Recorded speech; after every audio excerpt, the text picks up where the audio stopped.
minsan meron pong isang kwento tungkol sa isang eksperimento na ginawa ng mga scientist sa loob ng isang eskwela. Naglagay po sila ng 2 paso na merong nakatanim na halaman. At parehas po itong halaman na nakakatanggap ng tubig, ng pataba, at ito ay inilalabas para makatanggap din ng sinag ng araw. But the difference is, yung isa pong paso na may halaman ay nakakarinig ng mga negative comments na nirecord nila galing sa mga bata. Inutusan nila mga bata na magsalita ng mga masasama, masasakit na bagay tungkol doon sa halaman. Sinasabi ng mga bata, pangit ka, hindi ka lalaki, bansot ka, hindi ka tutubo, wala kang kwenta.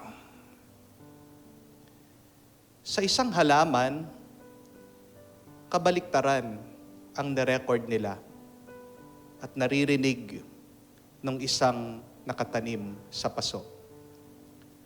Puro positibo, magaganda, at mabubuting bagay.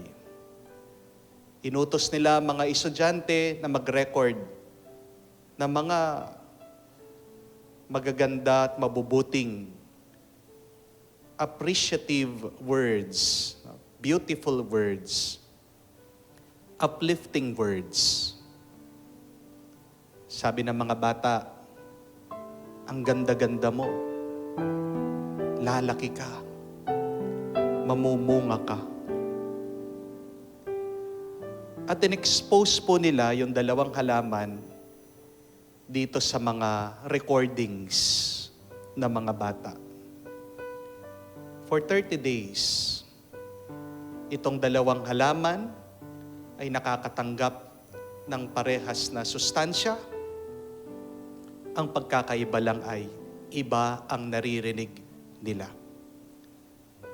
At binalikan po ng mga scientist itong 2 halaman at nakita nila yung halaman na nakakarinig ng negatibo, nalanta, namatay.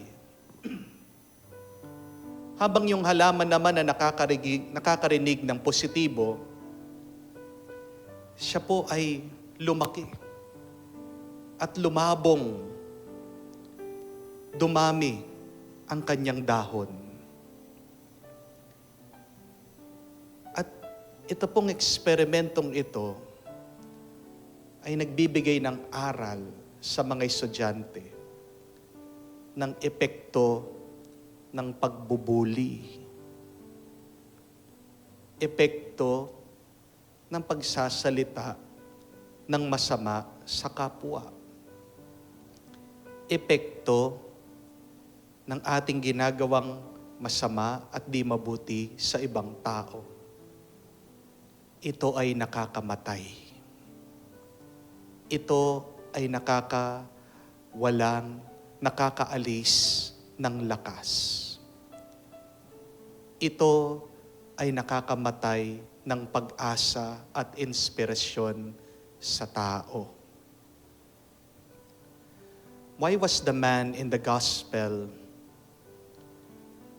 had this withered hand?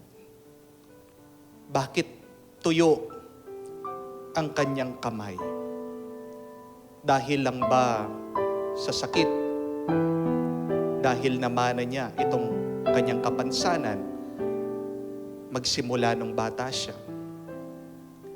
I believe the man had this withered hand because of his environment and because of his diet. Tuyo ang kanyang katawan, tuyo ang kanyang buhay, unti-unti siyang namamatay dahil sa kung saan siya naroroon kung ano ang nakapalibot dito sa tao. At kung ano ang kanyang ipinapasok, tinatanggap sa kanyang isip, puso, at kaluluwa. Nasaan ba itong taong tuyo ang kamay? Nakapalibot daw siya dito sa mga taong negatibo.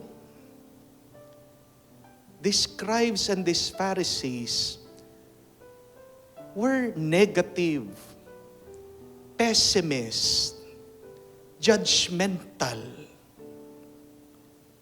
Kaya nga po itong tao ay natuyo dahil nakakatuyo ang mga taong nakapalibot sa kanya. Itong tao din ay natuyo dahil hindi niya mapigilan na tanggapin, ipasok ang kanilang paghuhusga, ang kanilang negatibong pag-iisip.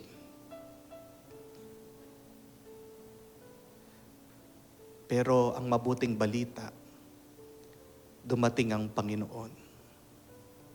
And through Jesus, He changed His environment and He changed His diet.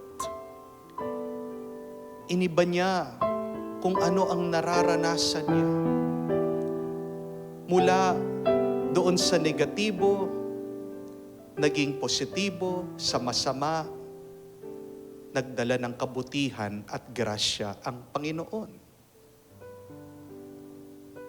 Pinakain siya. He nurtured this person with His healing presence and with His powerful words. Kaya itong dating tuyo, nagkaroon na ng laman, nagkaroon ng lakas, nagkaroon ng buhay. Do you want to receive life once again?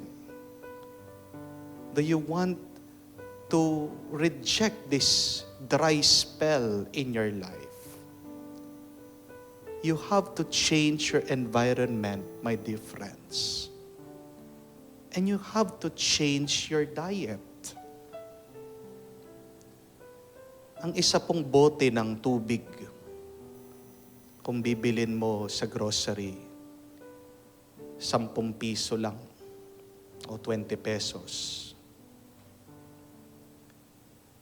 Ang isang bote ng tubig, pag bibilin mo sa palengke o kaya sa mismong water refilling station, mura lang yan. 5 piso, 10 piso. Pero pag pumunta ka ng airport, pumunta ka ng ibang bansa, napakamahal. 50 pesos, 100. Anong nagbago? Yung lugar. Kasi doon sa water refilling station, isa lang siya sa marami. The water bottle is just common. It is unappreciated. Hindi pinapansin. Pero bakit ang mahal sa airport? Kasi nag-iisa lang siya o kakaunti lang sila. Change your environment.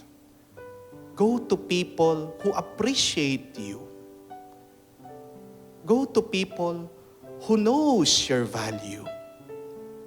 And you would see, you will find life and inspiration once again. Kung tuyong-tuyo yung nararamdaman mo, palitan mo din kung ano yung iniisip mo. Kung ano yung pinapasok mo sa iyong puso. How can you feel uplifted, happy, kung wala kang ibang panay na binibigyan ng pansin, kundi ang iyong mga problema, takot, pangamba. Paano ka sasaya kung panay mong pinapakinggan yung pangungutya ng iba? Panay mong iniisip yung sinasabing negatibo ng ibang tao, sa asawa mo man yan, sa biyanan mo, sa mga katabi mong bahay. It is the diet, the things that we take in our minds and in our hearts. If they are not nourishing, they are not nurturing. Kung hindi masustansya, hindi ka lalakas. Hindi ka magkakaroon ng buhay. Kung hindi mo mapapalitan ang iyong kalagayan, palitan mo kung ano ang pinapasok mo sa buhay mo. Subukan mo makinig sa salita ng Diyos. Dahil ang salita ng Diyos ay buhay at liwanag. The Word of God is life and light. Bakit nararamdaman natin minsan na napakadilim ng ating buhay?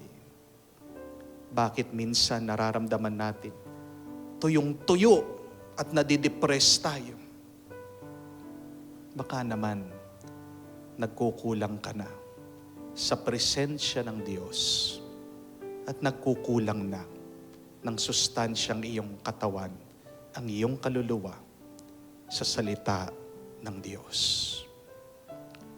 My dear friends, for a happier, healthier life, change your environment. Always live in the presence of the Lord. And always take in, be nourished by God's Word. Amen.